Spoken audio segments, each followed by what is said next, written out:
lovelies, welcome to another edition of May I Scrap Lift You. And this one is one of those layouts that sort of comes about when a whole bunch of ideas collide and end up as one layout. So why did I pick this one by Paige Evans? I remembered somewhere in the recesses of my mind that this was one where she used a lot of washi tape on. And in Sarah Scrap's Facebook group, Rediscover Your Stash, the product focus of the month is washi tape. So I wanted to find at least one layout that used an abundance of washi, because I've got an abundance of washi. And let me tell you, this one didn't even, it was like a drop in the ocean. But anyway, moving on. So combine that with May I Scrap Lift You, and October's our wedding month. I was wondering, well, could I do something, some kind of wedding photo, or in this case I decided to use our pre-wedding photo shoot because it's going in the same album, because I love Paige's layouts, but I consider them special occasion layouts for me that sort of all seem to work together.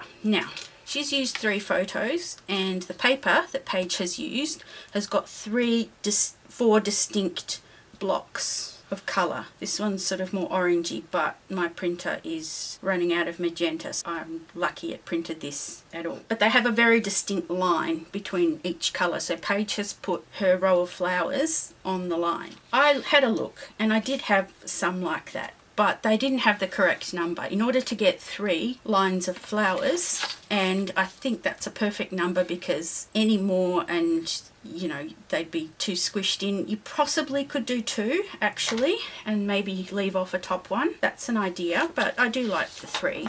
So I have a few like ombre type papers, and I just picked this one up literally before I switched on the camera, because the ones I had chosen, there's nothing wrong with them, but I like this one a little bit better. But once I cut my flowers with the dies, I don't think I've got the identical ones that Paige has, but basically they're the Spellbinders ones where you've got the outline and it's a little bit bigger than what goes in the middle. So you would do this one with the washi tape, and then you would do that one with the cardstock. Go like that. I've got this one here which is ginormous, so I might cut it and give it a go, but I'm not sure whether that's going to work. I've got one other flower, and then the others I've got are leaves. And I already did my washi tapes ahead of time. Paige did one 12 by 12 sheet and just put the die and cut around it, but since the big shot can take up to 6 inches wide, I thought I would just cut the sheet in half and do 2 6 by 12s, and then try and fit as many on in a single pass as possible. Photos, I have 4 options, and they're originally in colour. I turned them into black and white because I've got more of these, and so the facing page I'm definitely going to use in colour, because the flowers in this conservatory are a lot more on show.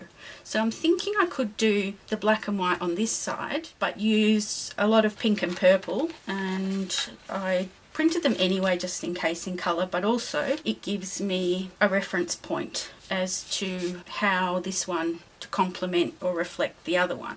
So I want definitely to play up the pink and purple. I could have chosen one that's all pink ombre. I do like the orange and yellow because I'm wearing sort of a brown tie-dye top. This was back in like 2000 on the colour wheel. Purple and orange are kind of opposite each other, so I think that will look alright. I think what I need to do is pull out the big shot and cut all these.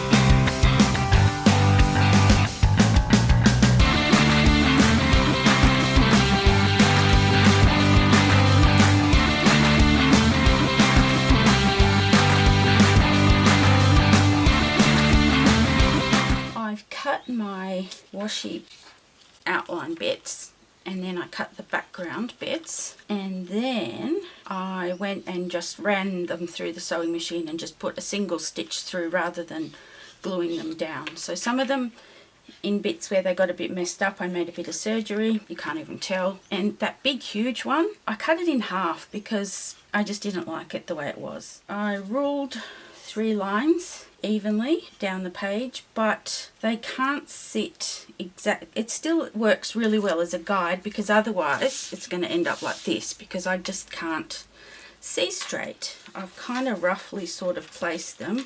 I'm going to have to do this again because they keep slipping and sliding. Going back to pages, you can see that they sit pretty close to the top and bottom of the page, and that gives this middle one enough room so that a tiny bit of journaling can go in there. And that's exactly what I need, because I'm just going to write the place, maybe, yeah, because the facing page, as I mentioned before, I'll write a little bit more about that.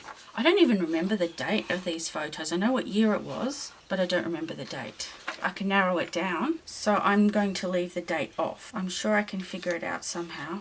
I've got the glue dots. What I'm going to do is just put a single glue dot or two, I think, in the middle, and that way I can figure out which bits I want on top of what, and I may put some up on foam squares.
Now is to sprinkle some white mist around the photos. Paige has used a toothbrush, so I've got one at the ready to get the really fine sprinkly bits, but I'll try first with the mist nozzle, because you can usually get some small droplets without trying too hard. The Dina Wakelet was just sitting in front of me, so that's what I'll use.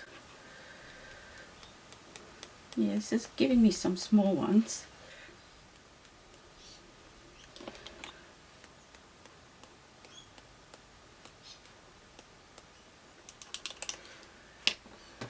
Alright, here comes the messy part. This is going to be interesting to do the toothpaste thing with the gloss mist, but here we go.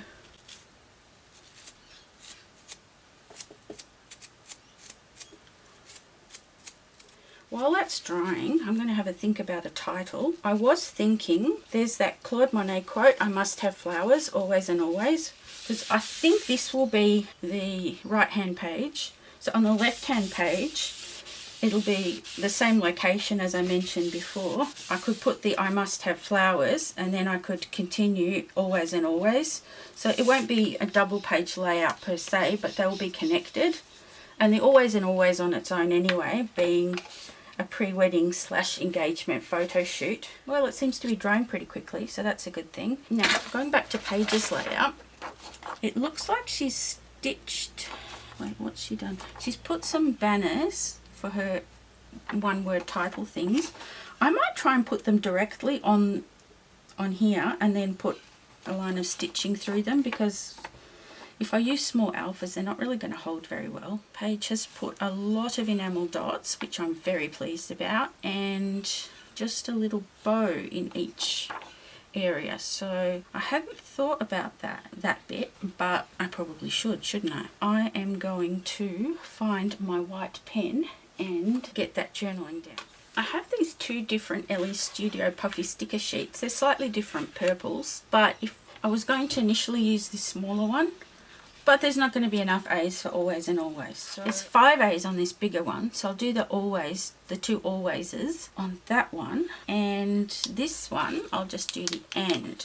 So I'll do that, I'll do the journaling, and then I will stitch them down. Right, those are stitched down. I've got my, albeit slightly messed up, journaling, and a whole bunch of enamel dots and hearts. Some of them are glittery and some of them are not, but I'm really trying to focus on the hot pink and purple to go with the hot pink and purple on the facing page. That's not to say that I won't use, I think it needs something greenish like this sort of turquoisey colour.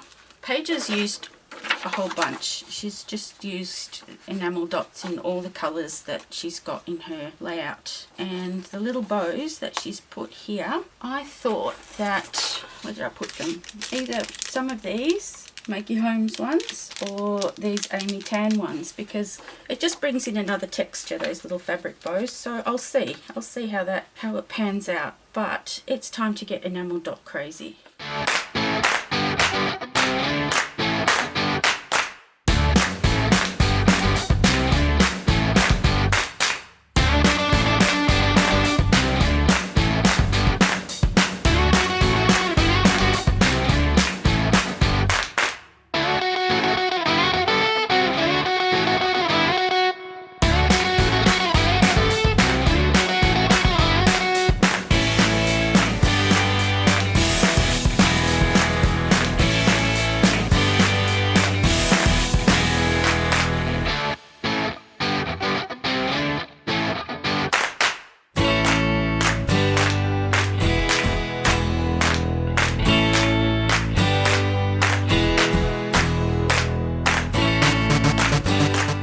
Exercise so much self-restraint not to keep going and going and going with those enamel dots. I think I'm going to run with the Maggie Holmes bows. They leave behind their little pop dotty thing, so I'm just going to put a glue dot behind them because I know that that's going to hold.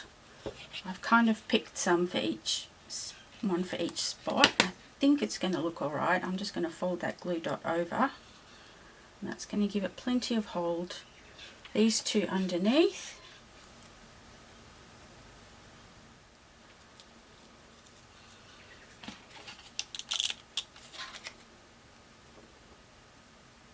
Alright, that is done. Thank you so very much for watching. Please check out the other girls doing May I Scrap Lift You. Please go and see Paige's process video for this and visit her Insta and YouTube and her Facebook group. I'll link to that as well. So thanks again, and I hope to see you back again soon. Bye!